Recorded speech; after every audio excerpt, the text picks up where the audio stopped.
ꯅꯨꯡꯁꯤꯕꯤꯗꯨꯅ Manipur ꯏꯟꯇꯔꯇꯦꯟꯃꯦꯟꯠ ꯆꯦꯅꯦꯜꯕꯨ subscribe ꯑꯃꯁꯨꯡ like ꯇꯧꯕꯤꯔꯝꯃꯨ꯫ ꯃꯌꯥꯝꯕꯨ ꯑꯍꯥꯟꯕꯃꯛꯇꯗ ꯀꯣꯛꯅꯣꯟꯅ ꯈꯣꯏꯔꯝꯖꯔꯤ꯫ ꯉꯁꯤꯁꯨ ꯑꯩꯒꯤ ꯅꯨꯡꯁꯤꯖꯔꯕ ꯁꯕꯁꯀ꯭ꯔꯥꯏꯕꯔꯁꯤꯡꯅ ꯊꯥꯕꯤꯔꯛꯄ ꯑꯁꯦꯡꯕ ꯊꯣꯛꯈꯤꯕ ꯋꯥꯔꯤ ꯈꯔ ꯃꯌꯥꯝꯗ ꯈꯨꯗꯣꯟ ꯇꯝꯖꯒꯦ꯫ ꯋꯥꯔꯤꯁꯤꯡ ꯑꯁꯤꯕꯨ ꯂꯥꯟꯊꯣꯛꯆꯈꯤꯕ ꯃꯇꯝꯗ ꯁꯣꯏꯈꯤꯕ ꯂꯥꯟꯈꯤꯕ ꯌꯥꯎꯔꯕꯁꯨ ꯃꯌꯥꯝꯗ ꯉꯥꯛꯄꯤꯌꯨ ꯍꯥꯏꯖꯔꯤ꯫ ꯐꯔꯦ ꯑꯗꯨꯗꯤ ꯃꯌꯥꯝ ꯋꯥꯔꯤꯁꯤꯡ ꯑꯁꯤ ꯍꯧꯅꯕ ꯇꯧꯖꯔꯒꯦ꯫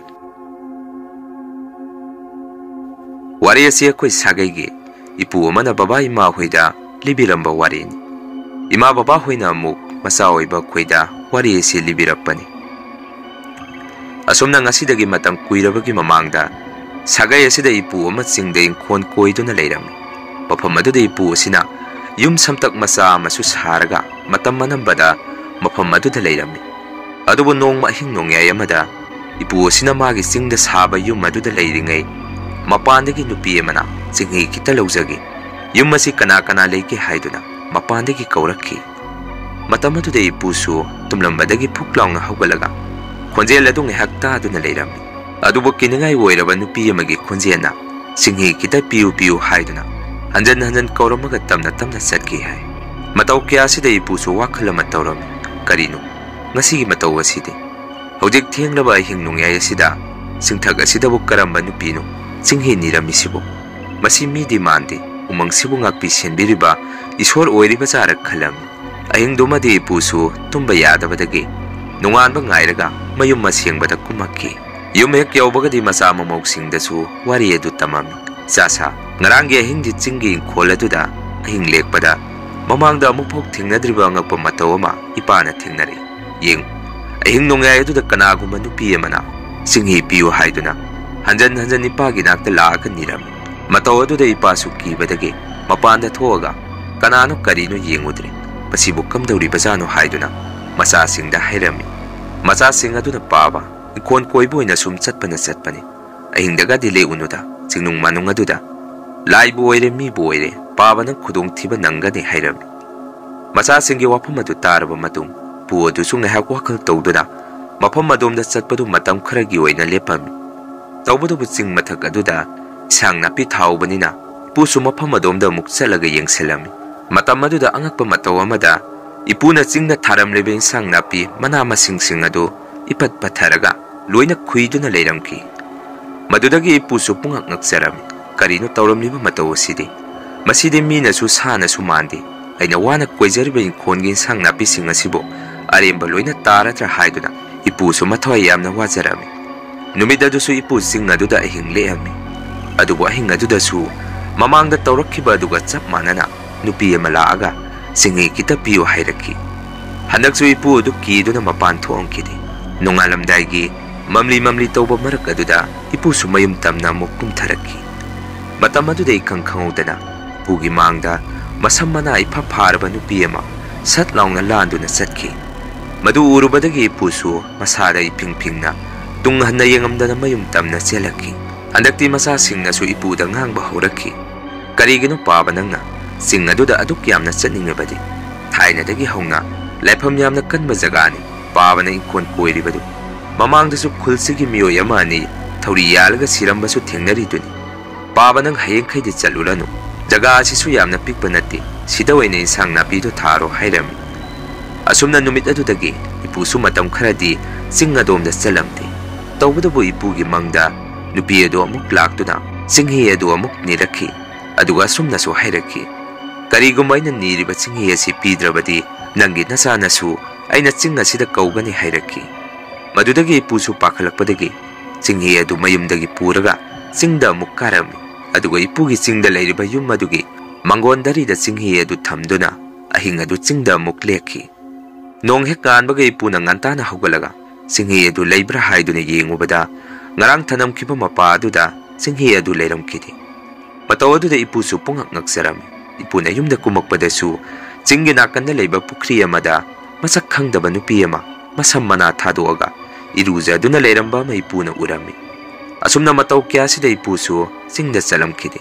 ꯑꯗꯨꯕꯨ ꯁꯨꯝ ꯇꯠꯇꯅ ꯏꯄꯨꯒꯤ ꯃꯪꯗ ꯅꯨꯄꯤ ꯑꯗꯨ ꯑꯃꯨꯛ ꯍꯦꯛꯇ ꯂꯥꯛꯇꯨꯅ ꯆꯤꯡꯍꯤ ꯄꯤꯌꯨ ꯄꯤꯌꯨ ꯍꯥꯏꯗꯨꯅ ꯅꯤꯕ ꯑꯃꯨꯛ ꯍꯧꯔꯛꯈꯤ꯫ ꯉꯝꯂꯤꯕ ꯃꯈꯩꯗꯤ ꯏꯄꯨꯁꯨ ꯆꯤꯡꯍꯤ ꯑꯗꯨ ꯆꯤꯡꯗ ꯄꯨꯗꯨꯅ ꯑꯗꯨꯝ ꯊꯥꯗꯣꯛꯑꯝꯃꯤ꯫ ꯑꯗꯨꯕꯨ ꯁꯨꯝ ꯇꯠꯇꯅ ꯃꯃꯪ ꯃꯍꯥꯗ ꯎꯔꯛꯄꯗꯒꯤ ꯏꯄꯨꯁꯨ Isona tamba ma leijaramani khanna sing aduda amuk hana chalamkhidi matau kya sidagi ipugi machanupa khoigina kaka thopa ama ayuk anganbada khudai ama sialaga ching mathakta kakatkiba ama lekai mioi singna urami masigi matung yumda halakmandabadagi ipu hoi tawraga koithi thirami khungi mioi singnasu ayuk anganbada ching adomda kakatkiba ui hainaraki madudagi maiba maibi nektuna heloi gumana chienba oiriba zara khanna singdasu mayam changdana thinarami adubu konadi kakadu mana setkiba khudai aduna masa matumda mangaksamda yasanjaduna thori yalaga sijarami matau kyasda khungi mioi singsu loina ngaknarami anamana ching asida thori yanduna siramba mioi pumba khudaina mangaksamda yaselaga loina sijaba ngaktani masigi matung kakadugi mathau mangam pangthokpa loiraga akoi puna maiba maibi sing aduda mamangda thengnarkiba kiraba thawdok pumba wari tamami madudagi maiba maibi singa loinana singda lai khurambada maiba mana sumna hairaki mafam asida mamangai ngalingagi matamda nupi ama leikidi siriba nupi adugi sorasu suankidi maduna thawai aduna mamangda leikidaba mioi sing adu atamnana kaubani kariguma nupi sige sorad asi leitaba mafam asida piktakna lai gi oiba mingda pangthoklabadi karisu tawro oi hairaki madudagi pupusu kaka sikibagi thawai ga khara nungai tabaga leitaba nupi adugi sorat tadi solage haiduna mafam aduda khungi mioi khara hauraga sorat adu pangthoami sorat solingai cherega sidasu mafam adai yamna tamnari hai nonglei nusit ka loinana masigi matungdagidi nupi adugi thawai adu chingda mukhana ukhidre hainarami mayam ahambagi wari asi patang asai ta loijari ani suba wari si amuk mayam da khudon tamjagi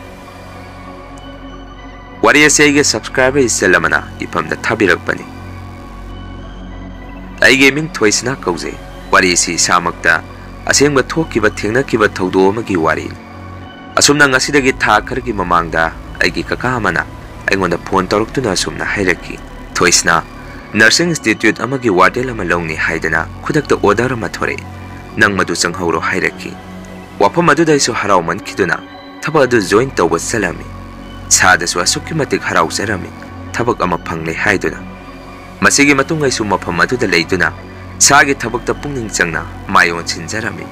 adu boina mafam adu da leiba numit ini suba numit adu dagi aigi sada karino iyai hainadaba ama puglaki Numidangi matam da suaigi wakanara karino hostel adugi phaklang wall singda kanaguma miyo yamana dong thilamaga satkiba amadi mathakta usi yaudonguma kabagi mongda gong sienkiba makhon kya se tarami matau kya sida isu ahing tumba yaramdi yumdadi sumaina nongmata thengnaraktabana maram moiraga nong hek nganbaga de isu ahinga tumaktabaga isade sok tharami nurse tambangang sing satra sing aduna su madam kaidawrage nasadu iwa wabadawna tawi sida leibase hainadrabo hangaki maduda ina mu karisu tawdi ngarang numidangdi aigi wakhanara karino mafam sigi akoibada miguma chatpagi makhon mathakta haudonguma kabagi makhonguma yamna tai maduna isu tumba yadre hairami madudagi angang singaduna mu madam karisu khalunu akoide sum leira abanina karisu khandre hairaki asumna hin khuding sum tatana mangha nungairaktaba amadi saitumda posak amada pukhangda khangjaba matau kya si tawraki nupi amasu aigi mitta masing marang uba horami maduna isu aying tumbada angang ama ne aga tuminarami adubu nongmadi aina leiriba ka adu da changake hek tawrokpada mapandagi mioi amana isada tap laungna pairaga singakpagi matau ama ingonda phawraki maduda isu ngehakti kiman khiduna makhada phamdaraga akoibada kuyeng yengduna lei tanja adu daigi ka manungda mioi ama hangat handa chatlaga leibagumba ama aina uraki adubo ai ka adugi thong ado hangtokpa kiduna angang singna leiriba maikei adomda salami masigi matung angang ama niga loinaraga aigi ka adu thong hangami matam adu dasu isada asaba nuksit kuma saphu mana yeiduna hummaga chatki madudagi isu isada thuklauba ama polakpadagi numit adu poda orami isasu lumbu sarga yamna nungairamdi tawbada boy su matam aduda isada wakhalamadi kanjarami aisibu mafam asida leibada isada paknadraba zara sumaina sum isada nungaitana leiragadi ai afabadi oiroi ai thamadi mafam asida leiraga yenglagi aduga yumda hankrage khalami masigi matung aina mafam aduda leiba hapta ama pharaba matam adaida hostel aduda leiba satra sing adu amaga unaba amata yarakhidi Maram misa saadana pungkhatta khanaraki. Aisu makhoi mayamdu khamnaba honabada awaba ama oiki. Maduna aina numidang wairam hek tarakpaga mafam adugi akoibada khoizu lekham loina humtoami. Madusu kanaba oikide. Aigi mittasu akiba nupi amagi sakpamda urakada leirami. Ewonasu khanariba satrasing adubu phanakana khamjanaba honaje. Adubu madusu kanakide. Matam khara leiragade isu isada tarang marang ngangni ngangoi khangdaba wa kya ama ngangba sakba horaki. Isai tomda pungsawdasu sawjarami. Matau kya sida isu yumge imada phone tawrami. Ima ai lawba law. Haujimak yumda ai laage hairamaga phone thami. Konadi numaijing numit tanaba numit oirambadagi aisu kirakpadagi hayeng hankrage khalami. Nonghek nganbagadi ewonasu ai bumagi office ta kaurami. Madusu ai chalamdi. Sada tarang marang gyan men amata tajakidi. Matau kya sida kakana imada phone tawduna numit adugi ai hingaduda imana ibu lawba laki. Aduga ai yumda halaami. Yumhek yawbaga imana su maiba matanarga yengbada maiba duna sumna hairaki. Nangi nasanu pisi masada su ibuda wangbren ongnare. Migi posem su masada kara yauri. Mana leiruba mapamadu su lairam tilam kara kalli. Amukana mapamadu da salhanba yadre hairaki. Madudagi su laitin khuramba loiraga. Resignation paper thajalamaga thabaga du toki. Amukana mapamadom da su chatkidri. Masini mayam ngasigi subscriber singna thabirakpa tentakpa wariyani. Mathangi warida mayam punna muk thengnarasi ngasigi di mayam dagi kainanaba video lawjari.